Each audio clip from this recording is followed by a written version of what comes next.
Currently we will start actually problems. Okay, I have already told you about there are four types of problem. First one is a simple contract problem, second multiple contract problem, third continuous contract problem, and last one estimated contract problem. There are four types of problem, out of which this is first type of problem, that is simple type of problem, which is simple contract. Okay, in this problem you will see there are only one contract. Okay, and the information is related to only 1 year only. Information is related to 1 year only. Okay, आता आपल्याला इसमें से हमें contract account actually prepare करने का actually I'm just reading the problem. Okay, the Maharashtra construction company undertook the construction of building at contract price of rupees 12 lakh. Okay, contract price उसकी 12 lakh rupees है. Okay, the date of commencement of contract was 1st April 1998. Okay, this date is important for calculation of depreciation. Mostly for depreciation calculation this date is important. Okay, you will see when we solve the problem, at that time you come to know that this starting date and ending date is very important for calculation of mostly for depreciation. Okay, and other expenses related which are related to time basis. Okay, that expenses we will for that calculation of that expenses we will have to consider this date first. Okay, the following cost information is given for the year ended 31st March 1999. Okay,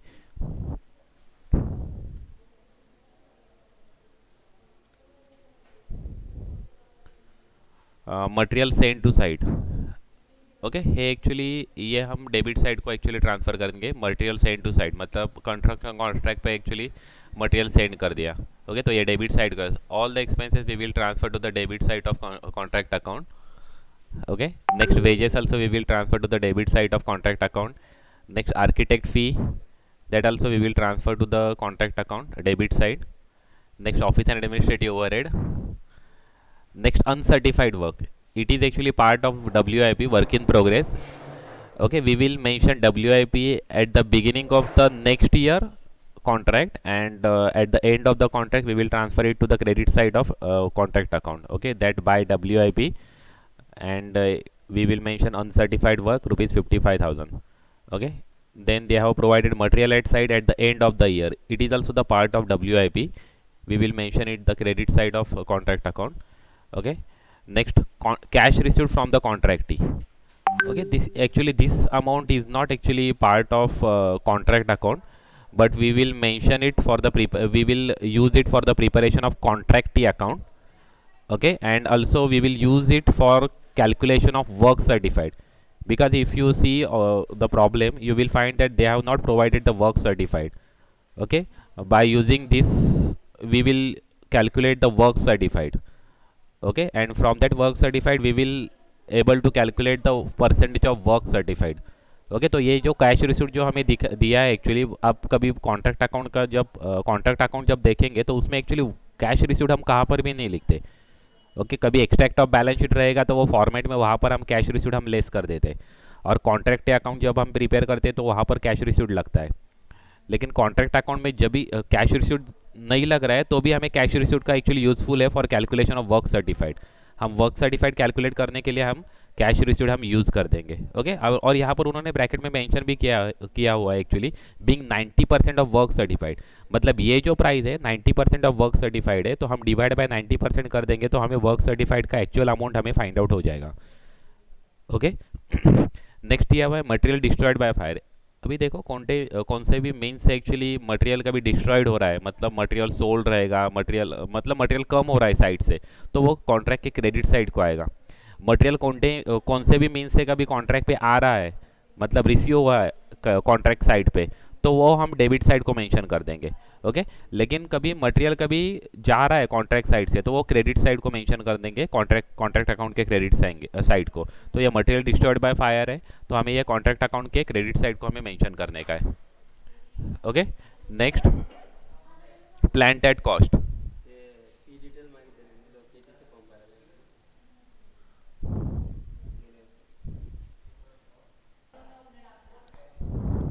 okay, I have already told you about the plant and machinery treatment in accounts actually, that we can mention this plant and machinery by two way actually. First way, you can mention it at the debit side of contract account, and the closing balance we will mention at the end of the contract, that means credit side of contract account by WIP. Okay, under the head of by WIP. This is the first situation or first way to mention the plant and machinery in the contract account. And the second situation, we can directly mention the depreciation to the debit side. We will not mention the purchase cost of plant and machinery at the debit side of contract account, and closing balance at the credit side of contract account, but we can directly mention the depreciation at the debit side of contract account. Okay, so I will use the second method, I will mention directly depreciation to the debit side of contract account. I will not mention plant and machinery at debit side and plant and machinery at credit side. Okay, you can also use any method, whichever method you feel suitable. Okay, you will find that in both the method you will find same notional profit or same profit and loss account. You will not find any difference in both this method. Okay, so you can use any one method.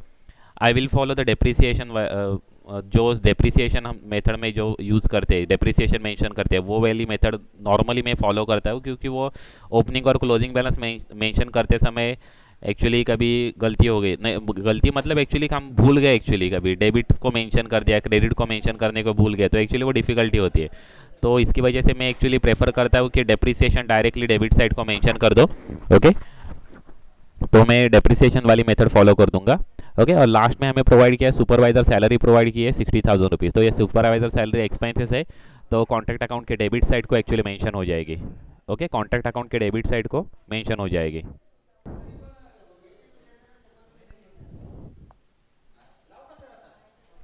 हा लावा। Okay, बघा आता problem.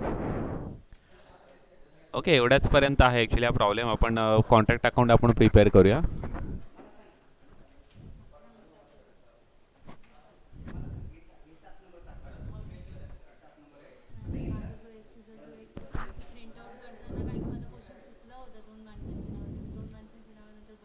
Okay, ठीक आहे, चालेल। हा बघूया आपण नंतर। Okay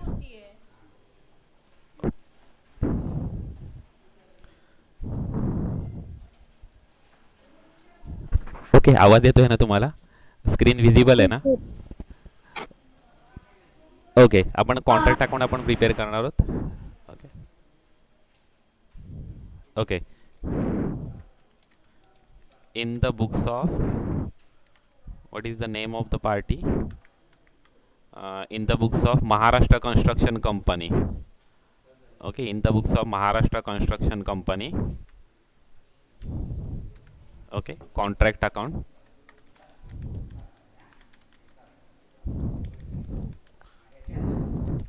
For the year ended 31st March 1999.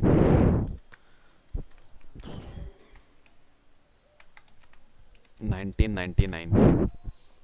Okay, particular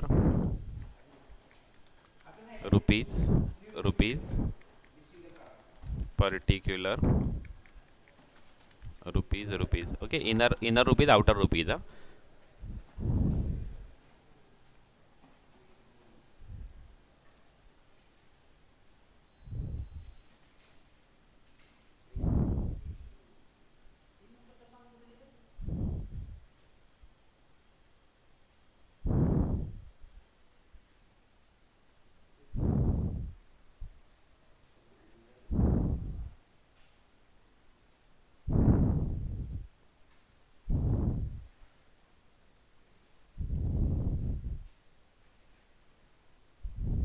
okay,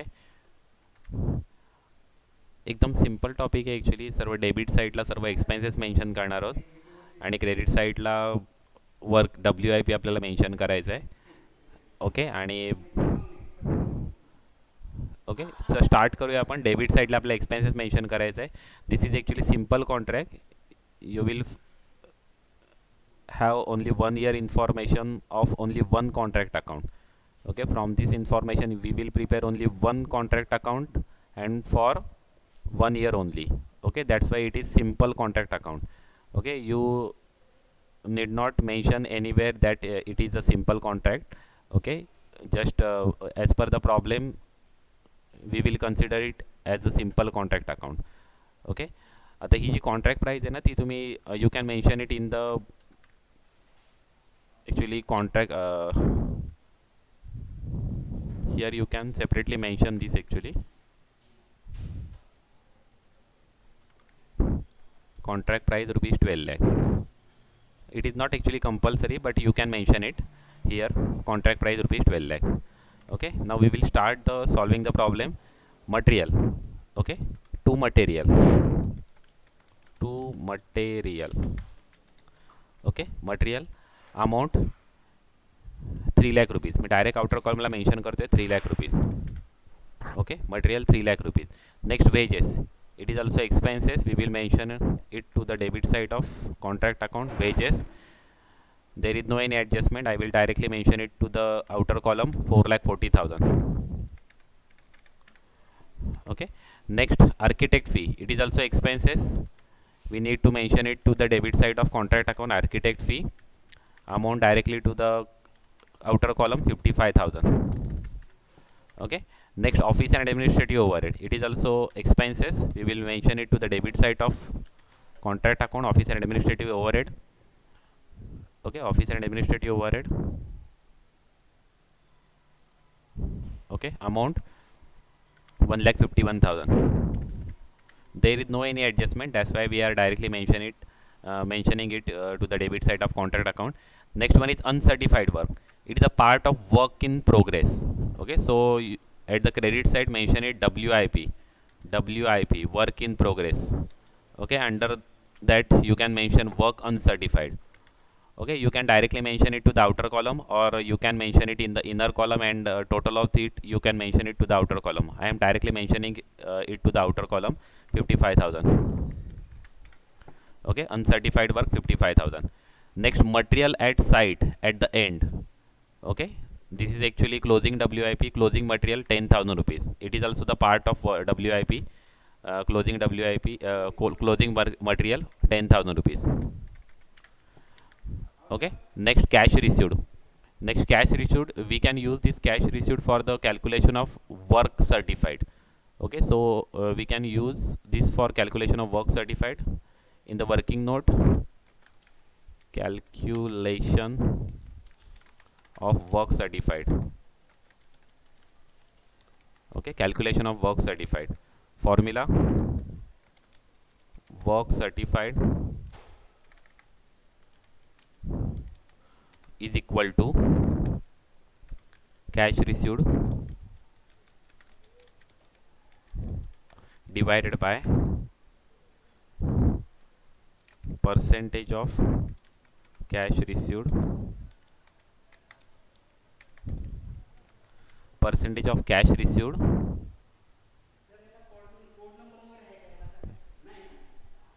percentage of cash received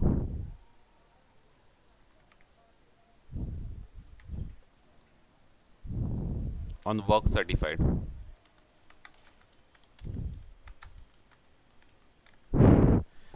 okay, into 100.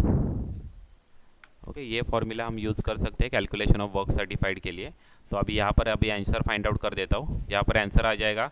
देखो, कैश रिसीव्ड कितना है? कैश रिसीव्ड है 9,45,000. 9,45,000 divide by cash received percentage कितने हैं? 90% है. ओके, 90 इंटू 100, तो यहाँ पर ये आ जाएगा 10,50,000. ये अभी वर्क सर्टिफाइड का अमाउंट है. ओके, वर्क सर्टिफाइड का अमाउंट कैलकुलेट करने के लिए ये हमने फॉर्मूला यूज़ किया और उसके फॉर्मूले से हमने वर्क सर्टिफाइड निकाल लिया. ओके, 9,45,000 एक्चुअली कैश रिसीव्ड था जो कि 90% ऑफ वर्क सर्टिफाइड था.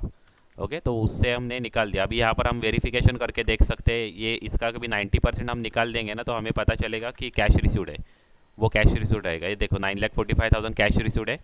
ओके, जो वर्क सर्टिफाइड है उसके 90% हमारा कैश रिसीव्ड है.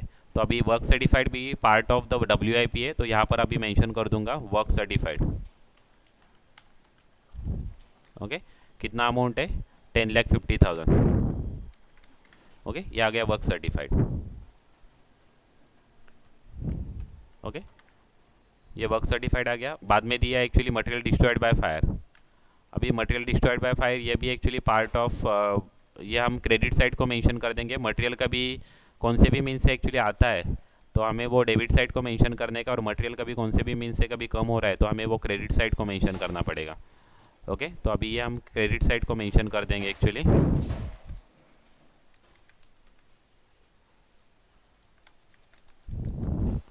ओके, ये क्रेडिट साइड को हम मेंशन कर देंगे, material lost by fire.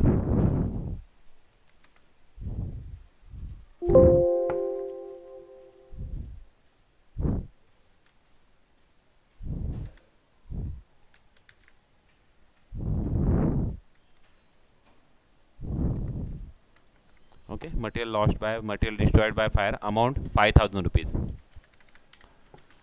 Okay, next उन्होंने दिया एक्चुअली प्लांट एंड मशीनरी का कॉस्ट हमें प्रोवाइड किया है, लेकिन प्लांट एंड मशीनरी हमें कॉन्ट्रैक्ट अकाउंट पे एक्चुअली अभी लिखने का नहीं है, क्योंकि मैं दूसरी वाली मेथड फॉलो करने वाला हूँ। दूसरी वाली मेथड मतलब जिसमें हम डायरेक्ट डेप्रिसिएशन डेबिट साइड को मेंशन कर देंगे। पहली मेथड क्या है, प्लांट एंड मशीनरी यहाँ पर डेबिट साइड को मेंशन कर देंगे और WIP में क्लोजिंग बैलेंस मेंशन कर देंगे प्लांट एंड मशीनरी का after deducting depreciation. Okay, after deducting depreciation हम क्लोजिंग बैलेंस यहाँ पर मेंशन कर देते थे, लेकिन अभी करंट सिचुएशन हम क्या करने वाले, सिर्फ डेप्रिसिएशन यहाँ पर मेंशन करने वाले। तो मैं अभी डेप्रिसिएशन पहले निकाल देता हूँ। Okay, depreciation on plant and machinery. Okay, depreciation on plant and machinery. अभी डेप्रिसिएशन निकालने के लिए फॉर्मूला है यहाँ पर कैलकुलेशन,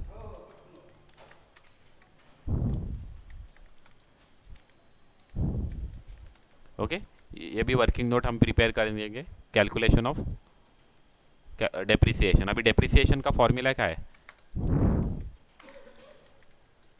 ओके, डेप्रिसिएशन का फॉर्मूला क्या है, value of asset minus scrap value, okay, divided by estimated life of asset.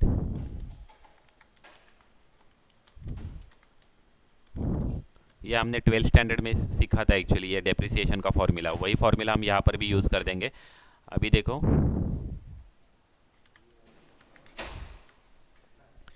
Date of purchase हमें दिया हुआ है एक्चुअली 1998 को परचेस किया हुआ है, मतलब लास्ट ईयर में एक्चुअली नहीं, सॉरी करंट ईयर में ही परचेस किया हुआ है। ओके, 1 जुलाई 1998 को परचेस किया हुआ है। उसका एस्टिमेटेड वर्किंग लाइफ हमें बताया 10 ईयर्स बताया, और इस एस्टिमेटेड स्क्रैप वैल्यू उन्होंने बताया 20,000 रुपीज़ है। ओके, तो उसके हिसाब से हम प्रिपेयर कर देंगे। पहले हम पूरे साल का डेप्रिसिएशन हम निकालेंगे ये फॉर्मूला यूज़ करके, और उसके बाद में जितने मंथ्स यूज़ हुआ है उतना मंथ्स का हम डेप्रिसिएशन कैलकुलेट कर देंगे। ओके, तो एक साल का भी डेप्रिसिएशन निकालने के लिए क्या फॉर्मूला क्या है, वैल्यू ऑफ एसेट कितना है 2 lakh. Okay, minus scrap value of asset कितना है 20,000 rupees, divide by estimated life of asset कितना 10 ईयर्स दिया हुआ है। तो यहाँ पर मैं अभी इस कॉलम में अभी डेप्रिसिएशन निकालता हूँ, 20,000 माइनस 20,000। ओके, ये आ गया 1,80,000 डिवाइड बाय 10। यह हमारा ईयरली डेप्रिसिएशन आ गया। Okay, per annum. ओके, यह हमारा ईयरली डेप्रिसिएशन आ गया ₹18,000। ओके, यह हमारा ईयरली डेप्रिसिएशन आ गया ₹18,000। ओके,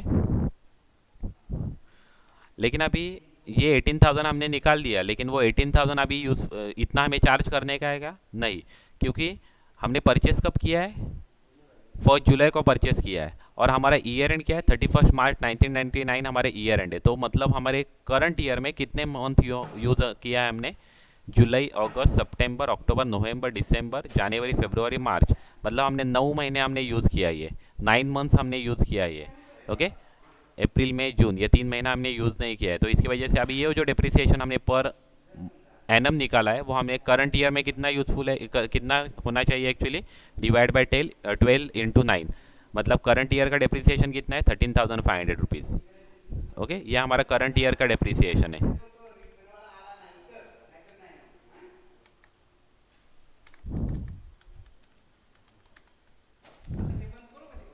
ओके, करंट ईयर का डेप्रिसिएशन है। करंट ईयर का डेप्रिसिएशन है 13,500 रुपीज़, तो ये डेप्रिसिएशन हम डायरेक्टली यहाँ पर मेंशन कर देंगे 13,500।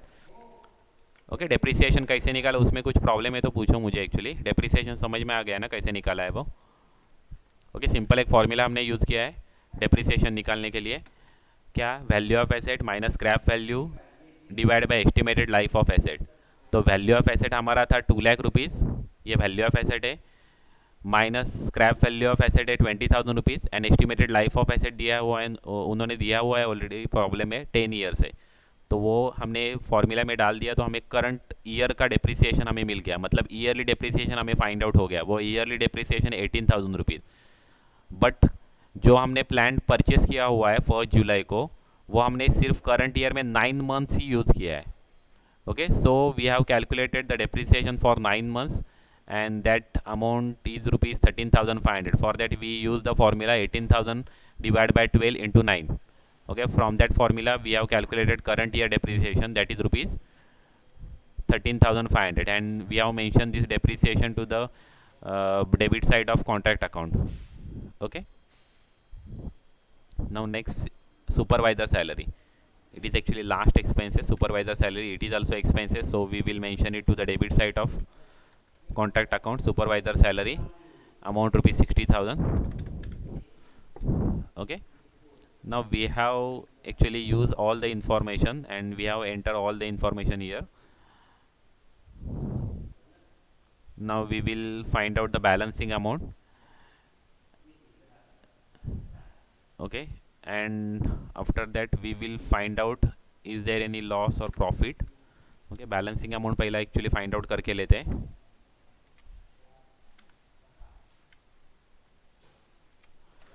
ओके, बैलेंसिंग अमाउंट आएगा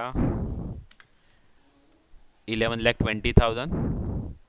ये जो 11,20,000 है उसमें से हमें माइनस करना पड़ेगा, कितना माइनस करना पड़ेगा,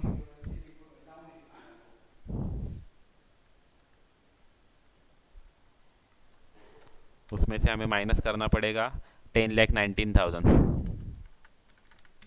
ओके, तो यहाँ पर हमारी बैलेंसिंग अमाउंट आ जाएगी, ये हमारी बैलेंसिंग अमाउंट रहेगी 11,20,000 माइनस 10,19,000, तो बैलेंसिंग अमाउंट आ गई 1,05,500। ओके, तो इसको हम नाम दे देंगे नॉशनल प्रॉफिट। ओके, इसको हम नाम दे देंगे टू नॉशनल प्रॉफिट, क्योंकि कॉन्ट्रैक्ट कंप्लीट नहीं हुआ है। ओके, कॉन्ट्रैक्ट कंप्लीट नहीं हुआ है। कॉन्ट्रैक्ट कंप्लीट है क्या, नहीं, क्योंकि उन्होंने कॉन्ट्रैक्ट कभी कंप्लीट रहता था ना, तो वर्क अनसर्टिफाइड ये हमें निकालने की ज़रूरत नहीं पड़ती थी। हमारा वर्क सर्टिफाइड कितना है, देखो 10,50,000 है, और कॉन्ट्रैक्ट प्राइस हमारे कितने 12,00,000 है। मतलब हमारा अभी तक कॉन्ट्रैक्ट कंप्लीट नहीं हुआ है। कॉन्ट्रैक्ट कंप्लीट नहीं हुआ है, इसकी वजह से हमें जो हमने प्रॉफिट जो निकाला वो एक्चुअली नॉशनल प्रॉफिट रहेगा, वो कंप्लीट प्रॉफिट अपना नहीं रहेगा। ओके, हम नेट प्रॉफिट को नहीं वो ट्रांसफ़र कर देंगे। तो अभी हम फाइंड आउट करेंगे कि ये जो नॉशनल प्रॉफिट है वो हम दो पार्ट में हम डिस्ट्रीब्यूट कर देंगे। एक तो पीएनएल को पोर्शन ट्रांसफ़र कर देंगे और रिमेनिंग पोर्शन हम ट्रांसफ़र कर देंगे रिजर्व को। ओके, तो अभी ये अभी डिस्ट्रीब्यूट कर देंगे, पीएनएल अकाउंट और रिजर्व को डिस्ट्रीब्यूट करेंगे। अभी उसके लिए हमें वर्किंग नोट हमें करना पड़ेगा, हमें उसके लिए एक्चुअली वर्किंग नोट करना पड़ेगा और फाइंड आउट करना पड़ेगा कि कितना रिजर्व है और कितना पीएनएल को ट्रांसफ़र होगा। ओके, तो पीएनएल को ट्रांसफ़र करने के लिए अभी पहले हमें परसेंटेज ऑफ वर्क सर्टिफाइड निकालना पड़ेगा। ओके, हमें परसेंटेज ऑफ वर्क सर्टिफाइड पहले एक्चुअली निकालना रहेगा, और उसके बाद में हम बैलेंसिंग अमाउंट हम रिजर्व को ट्रांसफ़र कर देंगे। तो अभी मतलब उसके बाद में हम प्रॉफिट एंड लॉस अकाउंट को कितना बैलेंस ट्रांसफ़र होगा वो एक्चुअली निकाल देंगे। अब यहाँ पर वर्किंग नोट में percentage of work certified,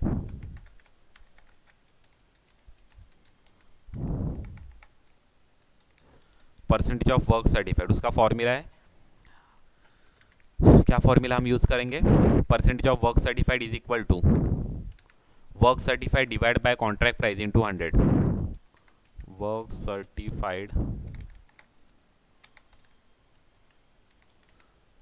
certified divide by contract price into 100, ये फॉर्मूला यूज़ करके हम परसेंटेज ऑफ वर्क सर्टिफाइड निकाल देंगे। Okay, percentage of work certified हम निकाल देंगे इस फॉर्मूला, ये फॉर्मूला यूज़ करके।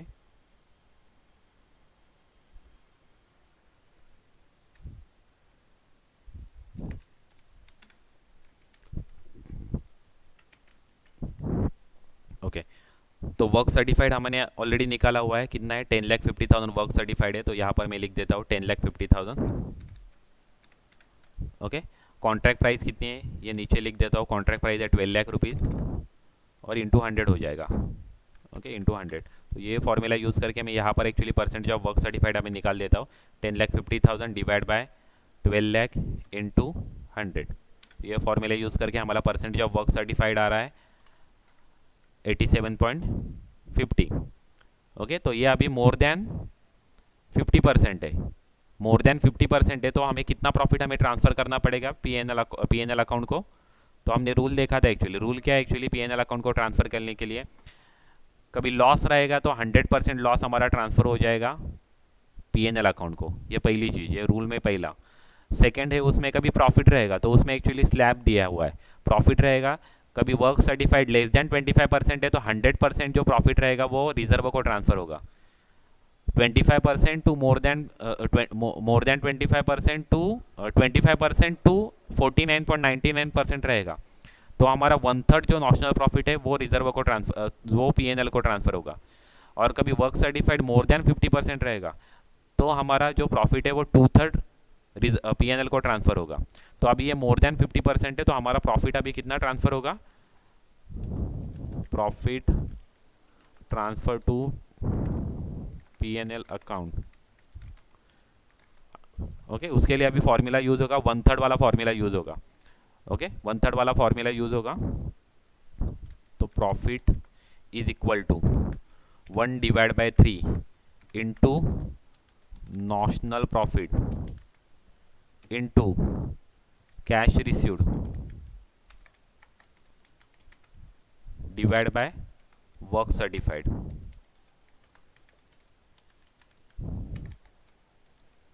ओके, नहीं तो यहाँ पर डायरेक्टली ये भी फॉर्मूला यूज़ कर सकते हैं, 1/3 into notional profit into percentage of cash received. Okay, ये भी फॉर्मूला यूज़ कर देंगे तो भी एक्चुअली सेम आंसर आ जाएगा। तो अभी ये फॉर्मूला मेंशन कर देते हैं, नॉशनल प्रॉफिट हमारा कितना है, नॉशनल प्रॉफिट हमने यहाँ पर निकाला है 1,05,000। ओके, 1,05,000 नॉशनल प्रॉफिट है। ओके, 1,05,000 नॉशनल प्रॉफिट है, तो अभी यहाँ पर फॉर्मूला हम यूज़ कर देते हैं, 1 divide by 3 into 1,05,000 into cash received, cash received हमारे पास है 9,50,000, so 9,45,000 divide by work certified, work certified है 10,50,000, तो हमारा actually profit transfer to PNL account आ जाएगा 30,150। ओके, रुपीज़ 30,150 ये profit transfer to PNL account आ जाएगा। ओके, कैसे निकाला देखो, पहले हमें निकालना पड़ेगा वर्क सर्टिफाइड का परसेंटेज ऑफ वर्क सर्टिफाइड कितना है वो निकालना पड़ेगा। परसेंटेज ऑफ वर्क सर्टिफाइड आ गया एक्चुअली 87%। अभी 87% आ गया मतलब मोर देन 50% है, और जब सॉरी यहाँ पर फॉर्मूला हमारा गलत हो गया है, मोर देन 50% रहेगा तो 2/3 एक्चुअली ट्रांसफ़र होगा, तो यहाँ पर भी एक्चुअली 2/3 ट्रांसफ़र होगा। ओके, तो एक्चुअली प्रॉफिट आएगा 60,300 रुपीज़। ओके, तो फॉर्मूला आएगा 2/3 into notional profit into cash received divide by work certified, यह फॉर्मूला आ जाएगा। ओके, और फॉर्मूले से हम निकाल देंगे वो प्रॉफिट आ जाएगा 60,300। ये जो आगे का जो यूज़ किया है ना cash received divide by work certified, उसके बजाय आप कभी परसेंटेज ऑफ कैश रिसीव्ड भी लिख देंगे ना तो भी सेम आंसर आ जाएगा, मतलब ऐसे 2/3 into notional profit 1,05,000 into 90% divide by 100, देखो सेम आ गया। ओके, 90% मतलब ये जो आगे वाला जो ऐड किया है ना into cash received divide by work certified, मतलब ही परसेंटेज ऑफ कैश रिसीव्ड है। ओके, मतलब उसका परसेंटेज ऑफ कैश रिसीव्ड, आपको कभी परसेंटेज ऑफ कैश रिसीव्ड दिया है ना तो डायरेक्टली आप into percentage of cash received ऐसे लिख देंगे तो भी एक फॉर्मूला एक्चुअली सेम ही रहता है एक्चुअली वो। ओके, तो ये 60,300 हम कहाँ पर ट्रांसफ़र कर देंगे, पीएनएल को ट्रांसफ़र कर देंगे 60,300, और रिमेनिंग अमाउंट है वो ट्रांसफ़र कर देंगे रिजर्व को। ओके, तो 40,200 रिजर्व को ट्रांसफ़र हो जाएगी। ये बात एक ध्यान में रखना, कभी 2/3 हमने पीएनएल को ट्रांसफ़र किया मतलब 1/3 रिजर्व को ट्रांसफ़र होता है, ऐसा कुछ चीज़ नहीं है। यहाँ पर हमें बैलेंसिंग अमाउंट निकालनी पड़ती है। ओके, यहाँ पर हम जो रिजर्व का जो अमाउंट निकाला ना वो बैलेंसिंग अमाउंट निकाला हुआ है, वो मैंने ऐसे 2/3 कभी नॉशनल प्रॉफिट को ट्रांसफ़र होता है तो 1/3 इसको ट्रांसफ़र होगा, ऐसी ये चीज़ नहीं है, ऐसे हमें कैलकुलेट नहीं करने का है। ये हमने 2/3 निकाला वो। हाँ, मराठीत एक्सप्लेन करा ना. ओके. ओके. अरे मला असं वाटलं की हिंदी तुम्हाला समजू शकेल, कारण काही जण हिंदीवाले स्टुडंट असतात त्यांना मराठी समजत नाही, म्हणून मी मराठीमध्ये हिंदीमध्ये एक्सप्लेन करतो. नॉर्मली तुम्ही हिंदी मूवी वगैरे बघता त्यामुळे बोललं तुम्हाला हिंदी समजू शकेल म्हणून मी हिंदीमध्ये एक्सप्लेन करतोय आता. ओके ठीक आहे. तर सिम्पल आहे ॲक्च्युली. आपल्याला टू थर्ड टू थर्ड आपण का ट्रान्सफर केलं आहे, कारण की 87% आहे. 87% असल्यामुळे आपण टू थर्ड इथे ट्रान्सफर करतोय. ओके. मग कुठली गोष्ट समजली नाही, काय एक्सप्लेन करू?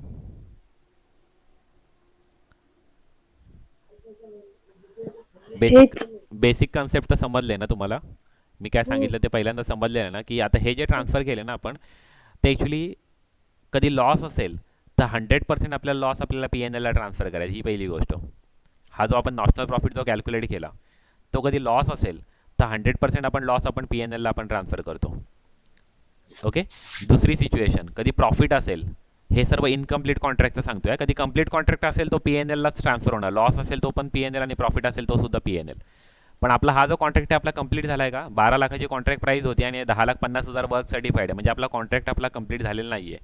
जेव्हा कॉन्ट्रॅक्ट कंप्लीट होतो तेव्हा अनसर्टिफाईड वर्क वगैरे तिथे नसतं. तिथे 100% सर्टिफाईड असतात आणि 100% आपला कॉन्ट्रॅक्ट आपला कंप्लीट झालेला असतो. ही एक पहिली गोष्ट लक्षात घ्या. पण हा जो कॉन्ट्रॅक्ट आहे तो इनकम्प्लीट आहे, कारण ज्या प्रॉब्लेममध्ये वर्क अनसर्टिफाईड दिलेलं आहे, वर्क सर्टिफाईड आपल्याला सेपरेट दिलेलं आहे, म्हणजे वर्क अनसर्टिफाईड दिलेलं आहे म्हणजे तो इनकम्प्लीटच कॉन्ट्रॅक्ट आहे. ओके. तर आता हा जो कॉन्ट्रॅक्ट आहे आपला कंप्लीट झालेला नाही आहे, तर त्या सिच्युएशनमध्ये आपल्याला जो प्रॉफिट येतो त्याला आपण बोलतो नॉशनल प्रॉफिट. आणि हा जो प्रॉफिट आहे तो आपल्याला आता डिस्ट्रीब्यूट करावा लागतो पी एन एल आणि रिझर्वला. तर त्याच्यासाठी काही रूल्स आहेत. तर रूल्स काय आहेत आपले, की आपल्याला पहिला रूल काय, लॉस असेल तर 100% लॉस आपल्याला पी एन एलला ट्रान्सफर करायचा आहे. दुसरी सिच्युएशन, कधी प्रॉफिट असेल तर तिथे वेगवेगळे स्लॅब दिलेले आहेत त्यांनी. तुम्हाला स्लॅब कसा यूज करायचा, तुमचं वर्क सर्टिफाईडचे तुम्हाला पर्सेंटेज फाइंड आउट करायचे आहेत. त्याच्यासाठी तुम्हाला फॉर्म्युला यूज करायचा आहे, work certified divide by contract price into 100. हा फॉर्म्युला यूज करून तुम्ही पर्सेंटेज ऑफ वर्क सर्टिफाईड तुम्हाला फाइंड आउट होतील. तर आपले आता पर्सेंटेज ऑफ वर्क सर्टिफाईड आलेले आहेत 87.5%. ओके. तसेच तुम्हाला percentage of work certified find out करायचे. आता इथे 3 सिच्युएशन आहेत. पर्सेंटेज ऑफ वर्क सर्टिफाईड कधी लेस दॅन 25% आहे. पहिली situation, percentage of work certified कधी लेस दॅन कधी 25% असेल तर आपल्याला 100% जो प्रॉफिट आलेला आहे तो आपल्याला रिझर्वला ट्रान्सफर करायचा आहे. ही पहिली सिच्युएशन. दुसरी situation, percentage of work certified आहे ते 25% टू 49.99% ह्या रेंजमधले असतील, म्हणजे 25% सुद्धा तिथे येतात. इथे लेस दॅन 25% आहे वरती, म्हणजे 25% असतील तर तो सेकंड क्रायटेरियामध्ये येतो. तो फर्स्ट क्रायटेरियामध्ये जात नाही. ओके. ह्या फर्स्टमध्ये जाणार नाही, म्हणजे इथे लेस दॅन 25% असणं गरजेचं आहे. ओके. लेस दॅन 25% म्हणजे तो 24.99% असेल तर चालेल. ओके. तर आपल्याला 100% प्रॉफिट आपल्या रिझर्वला ट्रान्सफर करायचा. सेकंड सिच्युएशन, 25% टू 49.99% असेल तर आपल्याला इथे आपल्याला 1/3 जो नॉशनल प्रॉफिट आहे तो आपल्याला रिझर्वला आपल्याला ट्रान्सफर करायचा आहे. आपल्या किती आपला नॉशनल प्रॉफिट आपल्या रिझर्वला पी एन एलला ट्रान्सफर करायचं आहे, 1/3 आपल्याला ट्रान्सफर करायचं आहे. ओके. आणि थर्ड सिच्युएशन आहे कधी मोर दॅन कधी 50% आहे, 50% और more than 50. Okay. More than 50% आहे तर आपल्याला किती आपल्याला प्रॉफिट आपल्याला ट्रान्सफर करायचं आहे, तर इथे 2/3 आपला प्रॉफिट आपल्याला ट्रान्सफर करायचं. तर इथे 2/3 आणि 1/3 असं डायरेक्टली नाही ट्रान्सफर करायचे. तिथे आपल्याला एक फॉर्म्युला आपल्याला यूज करायचा आहे, 2/3 into notional profit into cash receive divide by work certified. हा जो फॉर्म्युला मेन्शन केला आहे तो 1/3 किती, इथे फक्त 1/3 येईल. 2/3 असं म्हणजे मोर दॅन 50% असेल तर इथे फक्त 2/3 येईल. ओके. अशा पद्धतीने आपल्याला फॉर्म्युला आपल्याला यूज करायचा आहे. ओके. आणि तो आपण प्रॉफिट आपण पी एन एलला आपण ट्रान्सफर करणार आहोत. आणि हा जो आपण प्रॉफिट जो ट्रान्सफर केला तो आपण पी एन एलला आपण ट्रान्सफर केला. रिमेनिंग अमाऊंट आपण रिझर्वला आपण ट्रान्सफर केली. ओके. रिमेनिंग अमाऊंट आपण रिझर्वला आपण ट्रान्सफर केली.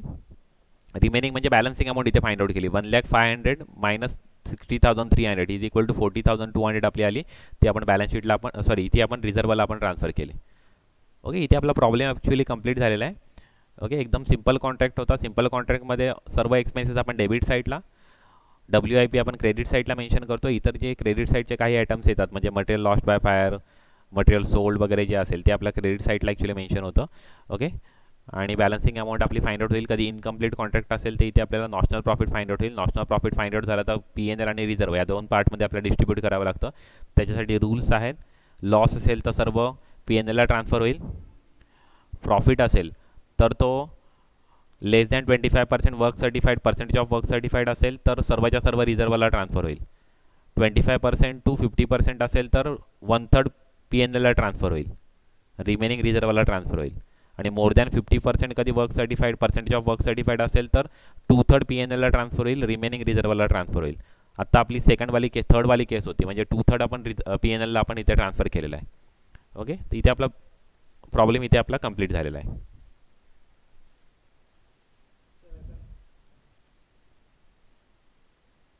ओके, कोणाला काही क्वेरी असेल तर विचारू शकता. अजून काय समजलं नाही असं काय आहे का याच्यामध्ये? एकदम सिंपल कॉन्ट्रॅक्ट होता. ओके, सिंपल कॉन्ट्रॅक्ट अकाउंट होता. हे सिंपल कॉन्ट्रॅक्ट टाईपमधला प्रॉब्लेम होता. ओके, कोणाला काही कन्फ्युजन असेल तर विचारा. आपण नाही तर आपण नेक्स्ट लेक्चरला आपण सिंपलवाला कॉन्ट्रॅक्ट तर प्रत्येक प्रॉब्लेममध्येच असणार आहे. त्याच्या रिलेटेड सर्व इन्फॉर्मेशन आपल्या नेक्स्टची आपण प्रॉब्लेम घेणार. त्याच्यामध्ये सिंपल कॉन्ट्रॅक्टचे सगळे रूल तिथे अप्लाय होणार आहेत. आपण प्रॉब्लेम आपण मल्टिपल कॉन्ट्रॅक्टवाला घेणार म्हणजे त्याच्यामध्ये 2 सिंपल कॉन्ट्रॅक्ट असणार आहेत. 2 कॉन्ट्रॅक्ट अकाउंट असतील आणि ते दोन्ही सिंपल कॉन्ट्रॅक्ट टाईपमधलेच असतील. ओके, म्हणजे एकाच प्रॉब्लेममध्ये आपल्या 2 प्रॉब्लेम आपल्या 2 सिंपल कॉन्ट्रॅक्ट आपल्याला सॉल्व्ह करायचे आहेत. ओके, तर नेक्स्ट लेक्चरला आपण बघूया. ओके, नेक्स्ट लेक्चरला आपण सॉल्व्ह करूया मल्टिपल कॉन्ट्रॅक्टवाला आपण प्रॉब्लेम आपण सॉल्व्ह करणार आहोत. ओके ओके, तुम्हाला कधी कुठली गोष्ट समजली नसेल तर रिवाईज करू शकता तुम्ही यूट्यूबला जाऊन. ओके, चॅनलला सबस्क्राईब करा, शेअर करा. तुमच्या इतर जे फ्रेंड्स असतील त्यांना जरी शेअर केलं तरी सुद्धा चालेल. अदर कॉलेजचे फ्रेंड्स असतील त्यांना जरी शेअर केलं तरी सुद्धा चालेल. Okay, thank you. ओके, नेक्स्ट लेक्चरला आपण बघूया.